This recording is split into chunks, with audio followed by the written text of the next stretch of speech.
I don't know how y'all feel, but it's pretty clear to me that David Tepper has a type. You are Locked On Panthers, your daily Carolina Panthers podcast. Part of the Locked On Podcast Network. Your team every day.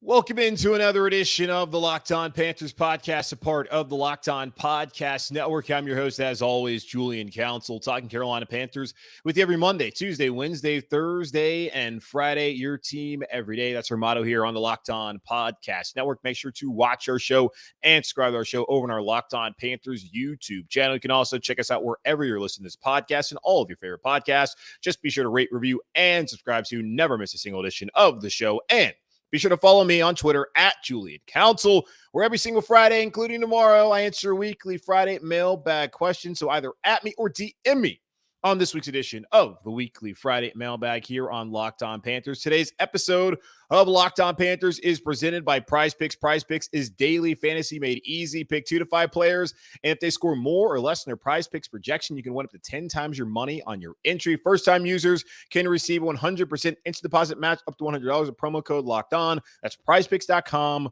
promo code Locked On. So the Carolina Panthers are in search of a new head coach to take them into the rest of the 2023 offseason, then into the 2023 regular season of the NFL this year later on in the fall. We've already talked about a handful of candidates that the Panthers have already requested to talk to. That's Shane Steichen, the OC of the Philadelphia Eagles, Ben Johnson, the OC of the Detroit Lions, Frank Reich, the former head coach of the Indianapolis Colts, also formerly a Panthers quarterback, and has also spent time as an OC. Ken Dorsey, former Carolina Panthers quarterback coach under Ron Rivera, now is the OC in Buffalo, working with Sean McDermott, the former DC here in Carolina, and of course, Josh Allen, the quarterback there. Mike Kafka, a former Northwestern quarterback, played briefly in the NFL, spent time under Andy Reid and with Patrick Mahomes as a quarterback coach in KC. His first year now as the OC for the New York Football Giants. Jim Caldwell, former head coach in Detroit with the Lions and in Indianapolis with the Colts, also used to work as a quarterback coach once upon a time. And, of course, Steve Wilks, the interim head coach here in Carolina. Did you notice the trend there, folks? Quarterback coach, quarterback coach, quarterback coach, OC, OC, OC. Played in college as a quarterback, played in the NFL as a quarterback. David Tepper absolutely has a type. And one of those candidates, Frank Reich, who earlier this week was reported to be interviewing with Carolina, but then there was conflicting reports that he wasn't, that he was. Well, apparently on Wednesday, he did finally have a conversation with Steve Wilks. The 61-year-old Frank Reich, as I mentioned before, played here for the Carolina Panthers before, has spent a lot of time in the NFL as a player and as a coach. He was in Philadelphia when they won the Super Bowl and led Nick Foles to one of the most epic performances that we've ever seen by a quarterback of his caliber. Like, think about this. Nick Foles had 7 touchdown passes in a single game, which I'm not sure if that's still the touchdown pass record, but if it is, I think that's tied with Peyton Manning. And then he went to a Super Bowl against Tom Brady and outdueled him, became Super Bowl MVP. Like, is there a Hollywood movie yet about that? Because there's a lot of money to be made. It's still incredible that that even happened, that Nick Foles was able to do that. So a lot of credit to Frank Reich. But then he gets to Indianapolis, of course, has Andrew Luck. Year 1 goes great. They go to the divisional round, lose to Kansas City. No shame in that. Then 2019, an anvil falls on top of his head. Jim Irsay, the owner in Indianapolis' whole head, and the entire league's head, as Andrew Luck, one of the young starlet quarterbacks, decided, I'm tired of this, man. I'm sick of feeling like crap. I'm sick of being in rehab all the time.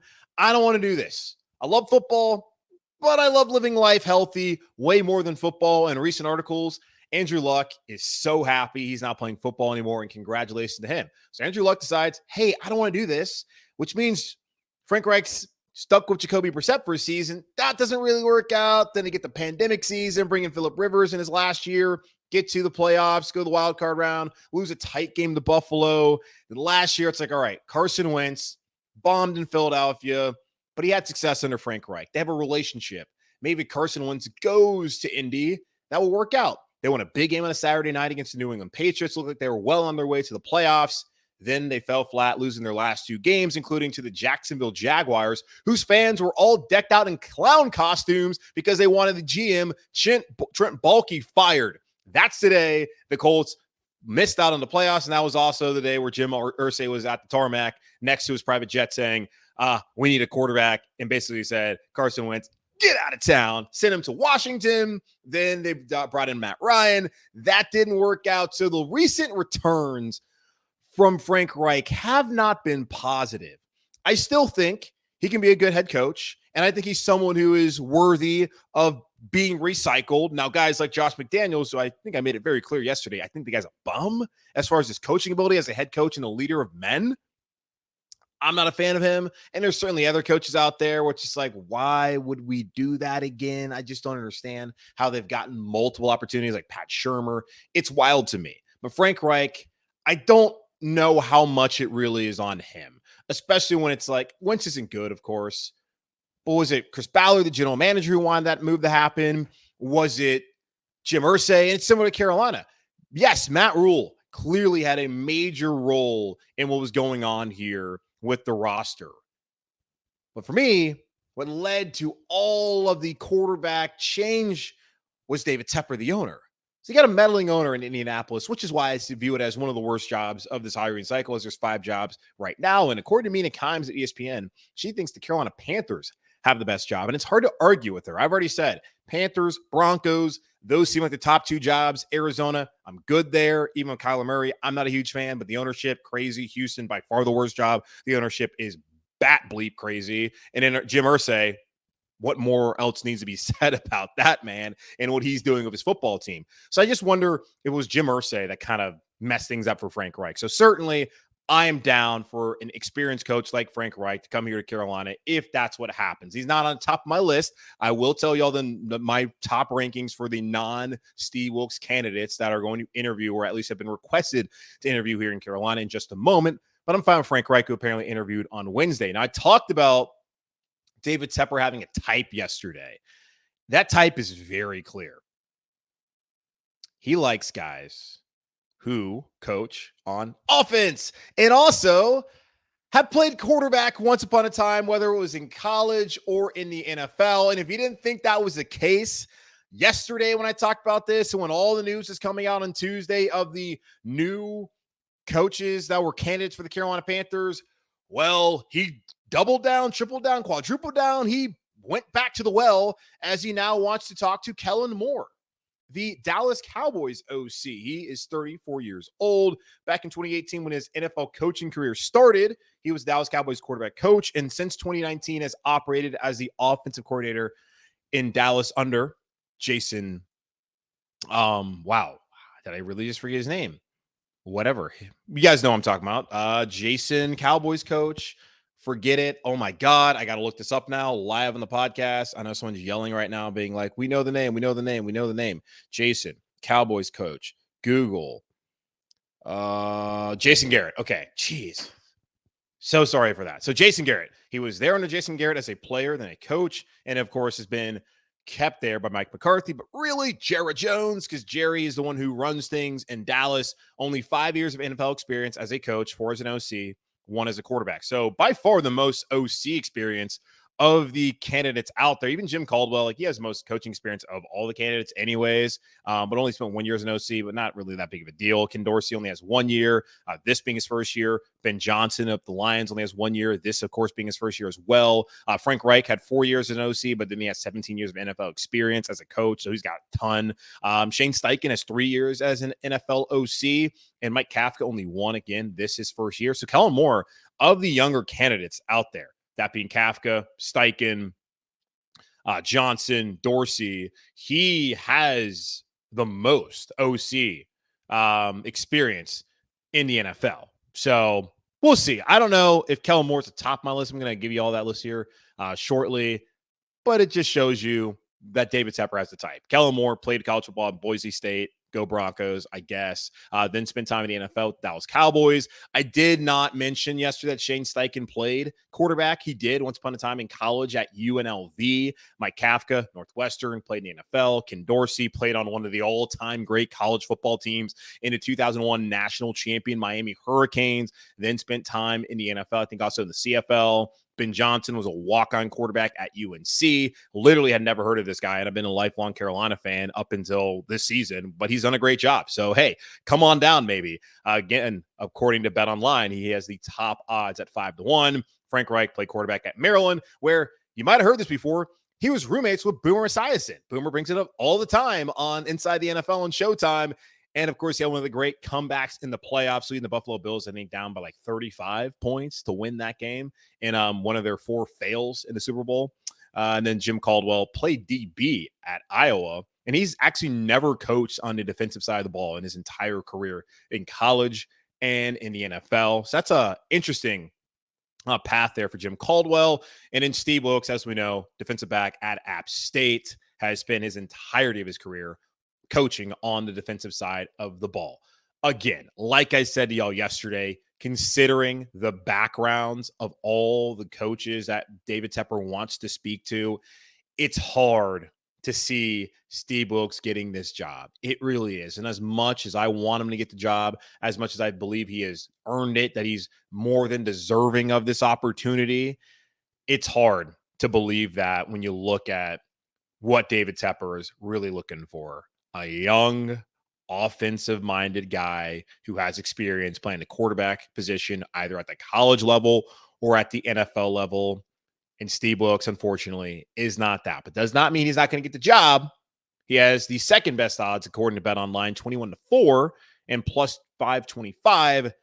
Just to me, David Tepper's telling us all right now, not even silently, that I want an offensive guy. And he told us straight up, when Steve Wilks was named the interim, that he would have to do an incredible job, and he's done an incredible job, but unfortunately he has not all of a sudden in 13 weeks become an experienced OC or a former quarterback, which I guess may disqualify him for the job here in Carolina, but we will see. Now, as far as Steve Wilks goes, yeah, I want to be the coach. I already said that just now, but let's get some of the other candidates, as we talked about. Shane Steichen, Ben Johnson, you got Frank Reich, Ken Dorsey, Jim Caldwell, Mike Kafka, Kellen Moore, those other guys that have interviewed or at least been requested to interview. Where do I have them as far as my non-Wilks candidates? I'll tell y'all here in just a moment on Locked On Panthers. I kept bringing up BetOnline, our gambling partner here at Locked On Panthers and the Locked On Podcast Network. BetOnline.net is your number one source for sports betting info, stats, news, and analysis. Get the latest odds and trends for every professional and amateur league out there. Also, hey, put your money down on who you think the next Carolina Panthers head coach is going to be, from the NFL playoffs to the NBA and all the sports out there in the world. They've got you covered at betonline.net. And if you love sports podcasts, which I imagine you do since you listen to this podcast daily, you can also find those at BetOnline as well. They're always the fastest and the easiest way to get your betting info. Head to the website today or use your mobile device to learn more. BetOnline, where the game starts. This podcast is also brought to you by our friends over at Ultimate Football GM, and I'm really geeked out about this new partner that we have that's sponsoring today's episode, the mobile game Ultimate Football GM. Have you ever in your life dreamed of becoming an NFL GM and managing your own football franchise? I'm sure you have. There's plenty of people out there that are Twitter GMs, and you know that's you. Well, your dream can come true off of Twitter and right here, and this is definitely the game for you. Manage every strategic aspect of your team, play through the season, and lead your team to glory. You're responsible for hiring the right coaches and coordinators, trading players, making draft picks, navigating your franchise through free agency and the draft, and all the ups and the downs of a season. All of this in a challenging and realistic game world. Ultimate Football GM is completely free and playable offline. Play on the go as you want and whenever you want to. Locked On Panthers listeners get a 100% free boost to their franchise when using the promo code Locked On in the game store. That's Locked On in all caps. So make sure to check it out today. To download the game, just visit ultimate-gm.com or look it up in the app stores. That's ultimate-gm.com. Ultimate Football GM. Start your dynasty today. Again, my top candidate for the Carolina Panthers next head coach is Steve Wilks. So, like, what else does this man have to do? He's already shown you that he can adapt to the weaknesses of his team offensively and lead the best offensive performance ever in Carolina Panthers history. Through 28 seasons, no other coach or team has put up more yardage than Steve Wilks' Carolina Panthers did back on Christmas Eve against the Detroit Lions. So I know there's a lot of people who say, oh, well, he's going to be Ron 2.0. I don't want to watch this conservative nature. I want a fun offense with a high-powered quarterback. Well, hey, guys, you can want all those things, but you don't have the quarterback, you don't have the receivers or the offensive line. It doesn't really matter. And right now, the Panthers don't have the quarterback. They don't have the receivers. They have DJ. Terra's coming along, but I need to see more. The O-line, it's there, but I am concerned about their health going to next season, considering that Austin Corbett towards ACL week 18. Hate that for him. Brady Christensen, ankle, probably going to be fine, but you start to wonder, coming off injuries, will they play at the level they played at this year, where the Carolina Panthers only started 2 different offensive line combinations after starting 13 during the 2021 season. So yes, I want a high-powered offense. I also would love to see things be modernized. I would love to see that, but you have to have the personnel. If you don't have the personnel, you got to adapt, and Steve Wilks showed as a defensive guy that he can put it together an offense and in the hands of a coordinator who you really don't think is very capable. I'm talking to you guys, and Ben McAdoo, and we had success. You know, it wasn't consistent, but again, when you have limitations, it's hard to get the same consistency as, I don't know, Buffalo, San Francisco, Kansas City, and all the other top teams in the league, Cincinnati as well. It's hard to do that if you don't have the personnel. So Carolina needs personnel, but what you also need is leadership.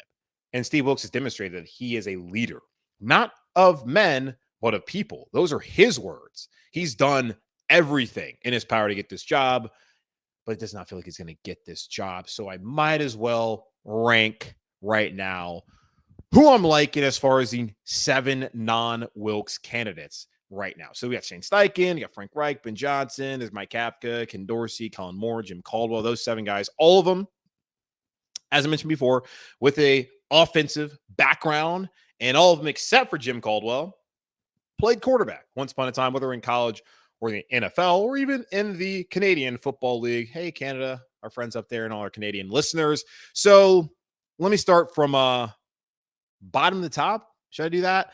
Kellen Moore, number 7. He's still young. All of these guys are young. Like, we got, 6 of these guys are, 5 of them rather, are 42 years young and younger. 42 years young, but they're 42 and younger. So that's going to be what it looks like the next Panthers coach is going to be. He's going to come from that 35, 30, but be like 35 or 41 or whatever. So he's going to be in that kind of that range. So Kellen Moore, though, Cowboys offense, yes, they're good. They looked really bad, I know, on Sunday in that loss to the Commandos. I'm just not really loving it right now, Kellen Moore. I think he's fine. I still just want a little bit more seasoning.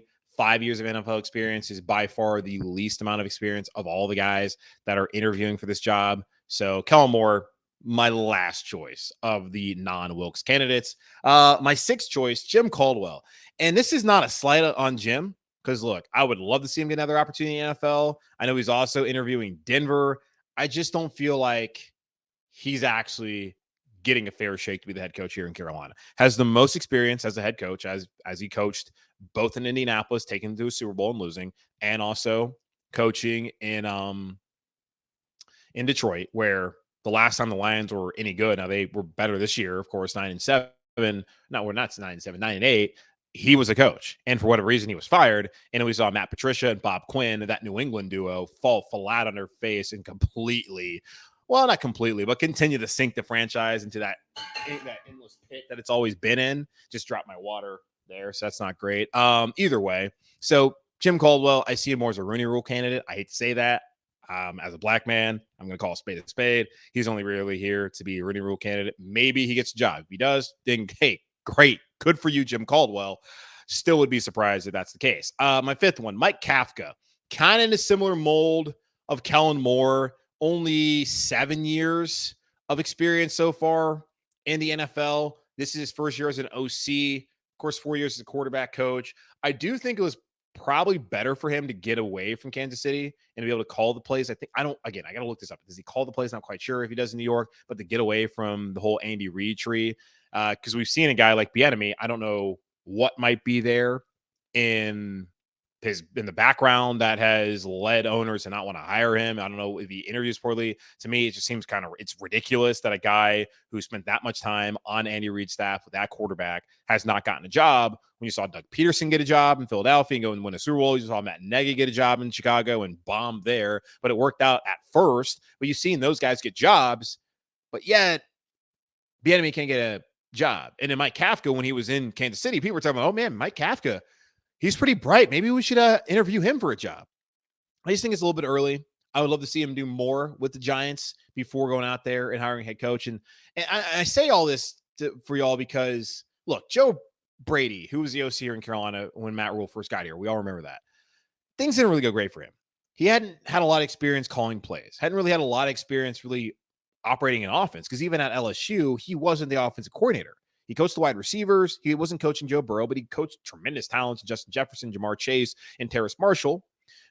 But he wasn't calling the plays. And we saw in the NFL where, yes, they had a lot of success, even with Teddy Bridgewater, but with Curtis Samuel and with DJ Moore and Robbie Anderson and Mike Davis, where they were all able to go for 1,000 yards from scrimmage, but still in crunch time, blaming the quarterback if you want. It's a overall, as I said at that point in time, organizational failure that they were unable in those 8 opportunities to go down the field and either tie or win the game. And that has to fall back on Joe. We look at their efficiency ratings, especially in the third quarter. You look at them in the red zone. They just were not good enough. And I think in part because the guy who was calling the plays just did not have enough experience.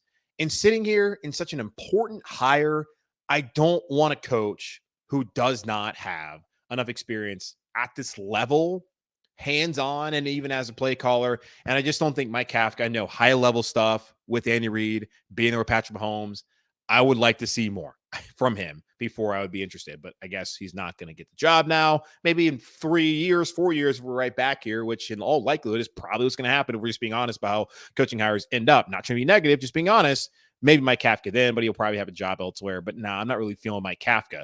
Ken Dorsey would be my 4th choice. Of course, Ken Dorsey has experience here in Carolina, having worked with Cam, so he can work with a young quarterback, Cam Newton. I guess Cam was kind of really in the middle part of his career, whatever. He had experience by then, but working with Cam Newton then, and then also he's been working with Josh Allen, so he can work with some of these top end talents and a big personality in Cam. I don't really know the kind of personality that Josh Allen has, but he can play. He can work with those kind of guys. So I like that about him. Again, first year as the OC, it's Josh Allen. How much is it of him? Because the same people looking at Bieniemy and being like, it's kind of for me like with Ken Dorsey, it's like, how much is it him? Because the personnel is great. And I think the personnel here in Carolina, it's not there yet, but I think it's going to get there eventually. Because Scott Fitter said we can get some explosive players this year. I'm just not necessarily right there yet with Ken Dorsey. He does have experience, but still just under 10 years of NFL experience so far. So maybe in the future, if there's another opportunity. But I'm not feeling Ken Dorsey at this point in time. I don't know. He's here in Carolina. Like, okay, but like we already have a guy who's also here and also has already demonstrated he can get this team to play hard on Sundays. Third one, Frank Reich. I mentioned earlier the concerns of recent with the quarterbacks and how much of a role did he play and just the offense and all that kind of stuff. But also look at Irsay. I think he would be a good choice. He has the experience. He obviously has worked wonders of a couple quarterbacks, but he's also, had his struggles recently. I like Reich. I don't think I love Reich, but I like him a little bit more than the other guys because I know that he can take a team to the playoffs, and I know that he can adapt with 2 guys who are solid players, obviously, and Andrew Luck when he was playing, and then with Phillip Rivers, and then he can even get you competitive with freaking Carson Wentz. And this year, I don't know what happened in Indy, but it was a dumpster fire. I don't really know if it was all of his making. My top 2. Number 2 is Ben Johnson. And you're going to wonder, all right, Julian, you talk about you don't want a guy who doesn't have a lot of experience calling plays. Like, sure. Ben Johnson, though, when you look at his resume, he's spent 11 years in the NFL, which outside of Jim Caldwell and, of course, Frank Reich, and then Shane Steichen, like that's the most. He spent He spent over a decade, nearly a dozen years in the NFL. And when you look at where he's been, like he's been in Miami, he's been in Detroit, but the positions that he's coached, he's been an assistant quarterback coach, been a tight end coach, been a wide receiver coach, quality control coach. He's been a tight ends coach. He's coached every position in the offense outside of the offensive line. So just imagine just the things he can draw up. And if you've seen it, if you watch the Lions at all this season, I can get on board with Ben Johnson. Again, I was surprised when I saw him a top bet online as 5-1 odds to be the Carolina Panthers head coach, and he's got ties. Of course, he's a Tar Heel, so I'm going to be a fan of him, even though I didn't even know he was on the team back when he was in college because he was a walk-on. But I could get down with Ben Johnson. I do like the experience. I like that he's working quarterbacks. I like the offense that he's been able to build in Detroit with Jared Goff, someone that people went into the year thinking like, okay, Jared Goff, maybe 1 year of this, they stink again and they get somebody else. And even throughout the season, as the Rams were bad, folks talking about, hey, well, why don't they just go get somebody else? Dan Campbell said they believe in Jared Goff. Brad Allen, the GM there, said they believe in Jared Goff. And I'm pretty sure Ben Johnson has shown that, yeah, man, we kind of believe in Jared Goff. So imagine what he could do with someone else. And Jared Goff, remember, number 1 overall pick, who they gave up on in LA. It worked out. They got a Super Bowl. I think Ben Johnson wouldn't be a bad choice, but my top choice, if it's not going to be Steve Wilks, it's going to be Shane Steichen, y'all. 37, again, spent time in San Diego. Originally as a defensive guy, which I think actually can help you to be on that side of the ball, but then go on the offensive side of the ball, which I think is why Jim Caldwell's probably had success too throughout his career and also being around a lot of good quarterbacks. But what he's been able to do with young quarterbacks in Justin Herbert, Jalen Hurts, that's what you want. And even having success, which Phillip Rivers, you're going to have success with him. Feels like to me like that's the guy that you would want. One of the better offenses in the league, top 10 or top team in the NFC, 12 years of NFL experience, 3 as an OC, 4 as a quarterback coach. But again, the younger quarterbacks, and that's what you're going to bring here to Carolina. He has proven at a younger age of 37 that he can coach these guys up and get them to a high level. And no one thought Justin Herbert, who I loved at Oregon, was going to come out there slinging the pill like he did his rookie year in 2020. And what Jalen Hurts has done has been remarkable. The growth from last season when he went to the playoffs to this season, the dude was an MVP candidate before going down. Not sure whether he still is or not. Probably should be considering how they performed with those 2 losses. But man, Shane Steichen, if it's not going to be Steve Wilks, give me that guy. And honestly, as I mentioned before, with Mina Kimes saying this is a top job. And I've mentioned also to y'all that other than this job, maybe the Broncos, they're going to get their pick. And Shane Steichen, if it ain't Wilks, let that man be the pick.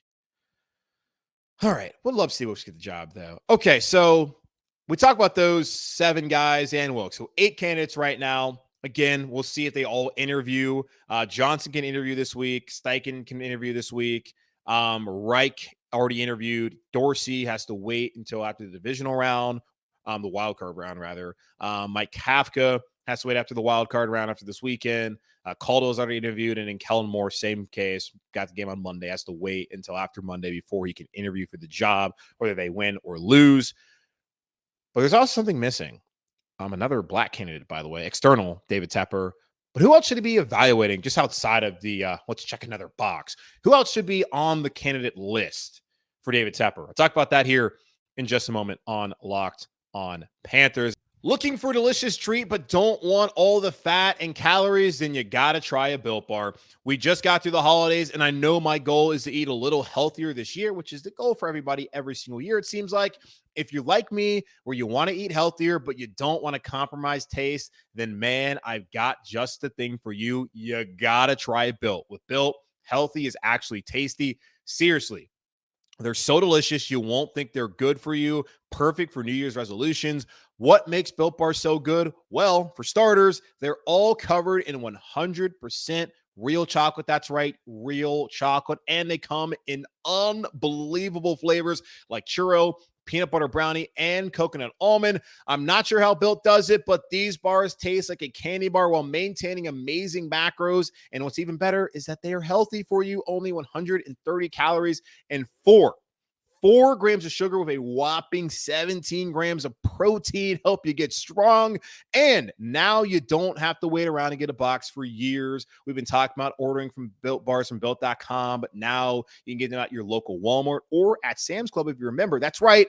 Head to your nearest Walmart today, walk to the pharmacy section, grab yourself a box of Built Bars. You can pick up a 4-bar box of cookies and cream, double chocolate, or coconut puffs.